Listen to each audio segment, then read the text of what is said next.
நடிகர் வெங்கல் ராவ் அவருக்கு வந்து உடம்பு சரியில்லை அப்படின்ற ஒரு வீடியோ வந்து வைரலாக ஆச்சு. இப்போ எஸ்டிஆர் வந்து அவருக்கு 2 லட்சம் கொடுத்து ஹெல்ப் பண்ணியிருக்காருன்னு சொல்லியிருக்காங்க.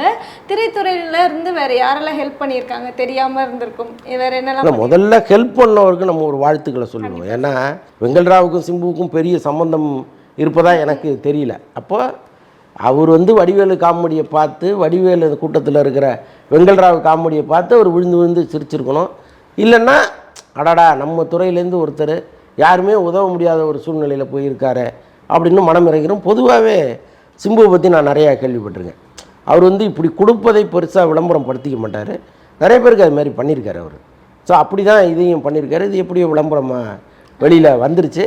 பட் இருந்தாலும் சிம்புவனுடைய நல்ல மனசுக்கு ஒரு சல்யூட்டு.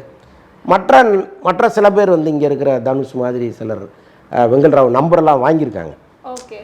கொடுங்க அப்படின்னு சொல்லிட்டு வெங்கல் ராவுக்கு ஒரு பிஆர்ஓ இங்கே இருப்பார்ல, ஸோ அவர்கிட்ட ஒரு நம்பரை கொடுங்கலாம் வாங்கியிருக்காங்க. இப்போ ஏதோ ஒரு உதவி போகும்னு நினைக்கிறேன்.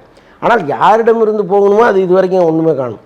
யார் வடிவேல் தான் நியாயமாக பண்ணணும். அவர் பல இன்டர்வியூஸ்ல வந்துட்டு வடிவேல் வந்து எங்களுக்கு ஹெல்ப்பே பண்ணல, அவர் கூட நடிச்ச எல்லாருமே அந்த மாதிரி தான் சொல்லி வெங்கல் ராவும் சொல்லியிருக்காரு. அவரும் அப்படிதான் சொன்னாரு. இருந்தாலும் எனக்கு ஒரு காலத்துல வாய்ப்பு கொடுத்தது அவர் தான் அப்படின்னு நன்றி மறக்காம இருக்காரு. இருந்தாலும் எங்களுக்கு உடம்பு சரியில்லை, நான் கொரோனா டைம்ல ஏதாவது கொடுத்து உதவி இருக்கலாம் அப்படின்ற மாதிரி சொல்லியிருக்காரு அவரு. அவர் யாரையுமே கண்டுக்கல அப்படின்றது தான் ஒரு பெரிய ஒரு இதுவா இருக்கு. அதுக்குமே அவர் வடிவேல் சார் வந்து எதுக்குமே பதிலே சொல்லலை. சொல்லிட்டார்ல, சொல்லாம இருந்தா கூட ஏதாவது 10 ரூபா 20 ரூபா கொடுத்துருப்பாரு. சொல்லிட்டாருன்னா அவர் நிச்சயமாக கொடுப்பதற்கு வாய்ப்பு இல்லை. பட் ஏன் அப்படி இருக்காங்கன்னு தெரில. ஏன்னா வடிவேலுக்கு இருக்கிற திறமைக்கு அவரே சோலோ காமெடி பண்ணிடலாம். அவர் தனியாக வந்து அவர் முகத்தை காமிச்சாலே தியேட்டர் சிரிச்சிடும், அது வேறு.